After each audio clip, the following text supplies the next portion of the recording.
Hello everyone, সবাই কেমন আছেন? আশা করি সবাই অনেক অনেক ভালো আছেন। আমিও আপনাদের দোয়ায় আমার পরিবারকে নিয়ে অনেক অনেক ভালো আছি।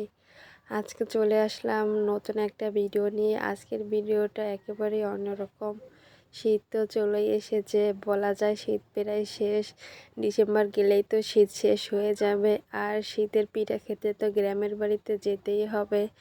আর সেই পিঠা খাওয়ার জন্যই আমিও চলে যাচ্ছি গ্রামের বাড়িতে। আর যেতে যেতে আপনাদের সাথে কিছু কথা শেয়ার করব। এই যে দেখেন, আমি কিন্তু এখন ফেরিতে উঠে পড়েছি। আমাদের বাড়ি যেহেতু বরিশাল আর আমি যেহেতু সাভারে থাকি, এখান থেকে যেতে অনেকটা দেরি হয়ে যায় ঢাকা হয়ে যেতে গেলে। এর জন্য আমরা সব সময় আরিচা হয়ে যাই। এখান দিয়ে একটু তাড়াতাড়ি হয়ে যায় আর কি। ঢাকার ভিতরে তো অনেকটা জ্যাম থাকে, এর কারণে ঢাকা দিয়ে কখনো যাওয়া হয় না আর কি।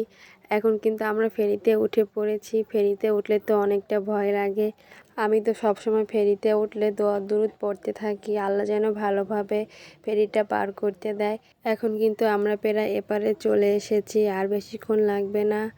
এদিকে তো আমার মেয়ে জানালা দিয়ে তাকিয়ে আছে, যদিও কিছু দেখা যায় না। আমাদের গাড়িটা একদম ফেরির মাঝ বরাবর পড়েছে, যার কারণে দোনো সাইডেই পুরা আটকানো, কিছুই দেখা যাচ্ছে না। ওই সাইডে গাড়ি, এই সাইডে আটকানো। এই যে আমরা প্রায় চলে এসেছি এপারে।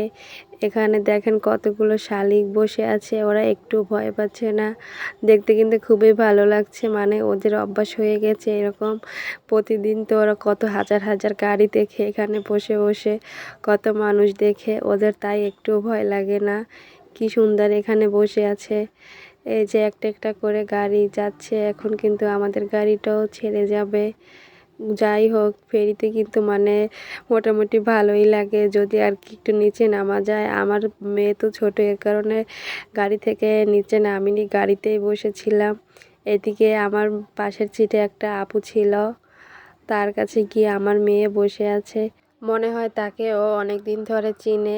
তাকে কিন্তু আমিও কখনো দেখিনি, ও কখনো দেখেনি, তাও তার কাছে গিয়ে বসে আছে। প্রায় 1 ঘন্টা যাবৎ বসেছিল। এদিকে আমার গলাটা শুকিয়ে গিয়েছিল, ভাবলাম একটু পানি খেয়ে নেই।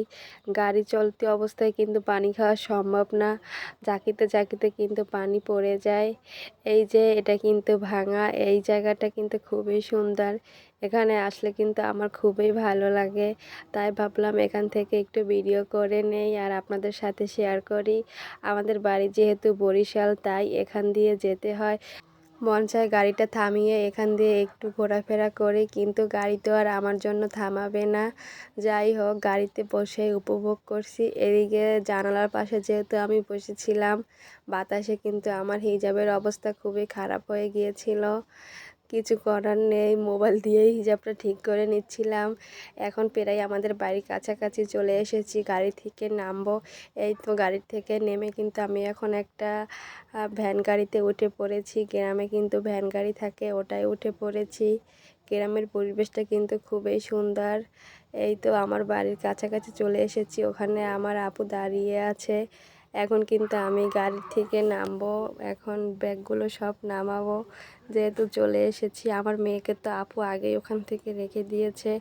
আজকের ভিডিওটা এ পর্যন্তই। সবাই ভালো থাকবেন। আল্লাহ হাফেজ।